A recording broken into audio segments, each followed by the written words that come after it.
Hello friends, ఈ వీడియోలో మనం రియల్ ఎస్టేట్ బిజినెస్లో ఉన్న 13 మేజర్ టాపిక్స్ గురించి క్లియర్గా డిస్కస్ చేద్దాం.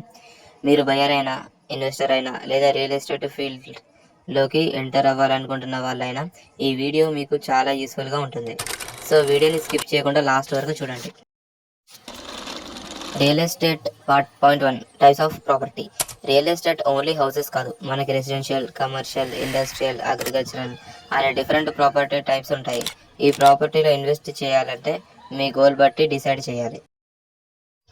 Point 2, ownership types. ప్రాపర్టీ ఓనర్షిప్లో freehold, leasehold, joint ownership అనే కాన్సెప్ట్స్ ఉంటాయి.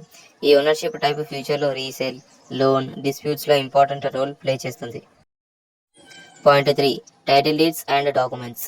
ప్రాపర్టీ బై చేయడం అంటే డాక్యుమెంట్స్ చాలా important. Sale deed, title deed, mother deed కరెక్ట్గా ఉందా లేదా చెక్ చేయాలి. డాక్యుమెంట్ క్లారిటీ లేనిదే ఇన్వెస్ట్మెంట్ రిస్క్ అవుతుంది. Point 4, real estate laws and regulations. ఇండియాలో రియల్ ఎస్టేట్ని కంట్రోల్ చేయడానికి రెరా ఉంది. రెరా వల్ల బయర్స్కి ట్రాన్స్పరెన్సీ, సేఫ్టీ ఇంక్రీస్ అయ్యాయి. ప్రాజెక్ట్ రెరా అప్రూవ్డా కాకుండా కంపల్సరీగా చెక్ చేయాలి. Point 5, property valuation.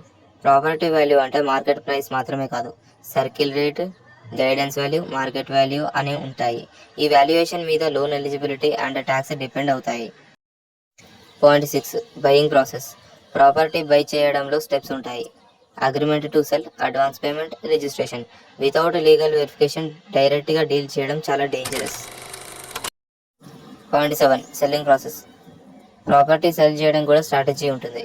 Right pricing, documentation, tax planning కరెక్ట్గా ఉంటే ప్రాఫిట్ ఈజీగా వస్తుంది. Point 8, home loans and financing. Majority people home లోన్స్తో ప్రాపర్టీస్ బై చేస్తారు. ఇంట్రెస్ట్ రేట్స్, ఈఎంఐ, టెన్యూర్ గురించి క్లియర్గా అండర్స్టాండింగ్ ఉండాలి. లోన్ ప్రీ క్లోజర్స్ ఛార్జెస్ కూడా చెక్ చేయాలి. Point 9, rental and leasing. Real ఎస్టేట్లో rental income stable source. Rental agreement, lease period, security deposit కూడా కరెక్ట్గా ఉండాలి. Point 10, real estate investment.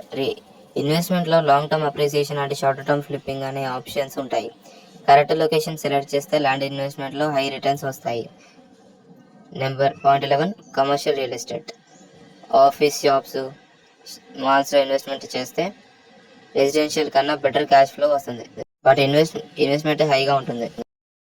Point 12, taxation in real estate. Property మీద capital gains tax, GST, property tax apply అవుతాయి. Tax planning కరెక్ట్గా చేయకపోతే profits reduce అవుతాయి. Point 13, risk and disputes. Real ఎస్టేట్లో legal disputes, fake documents, encroachments common. అందుకే legal expert advice తీసుకొని invest చేయాలి. So friends, ఇవే రియల్ ఎస్టేట్లో ఉన్న 13 మేజర్ టాపిక్స్. ఈ పాయింట్స్ మీద క్లారిటీ ఉంటే మీరు సేఫ్గా అండ్ ప్రాఫిటబుల్గా రియల్ ఎస్టేట్లో సక్సెడ్ అవుతారు. వీడియో నచ్చితే లైక్ చేయండి, షేర్ చేయండి అండ్ ఇలాంటి బిజినెస్ వీడియోస్ కోసం మన ఛానల్ని సబ్స్క్రైబ్ చేసుకోండి గైస్. నెక్స్ట్ వీడియోలో మళ్ళీ కలుగుతాం.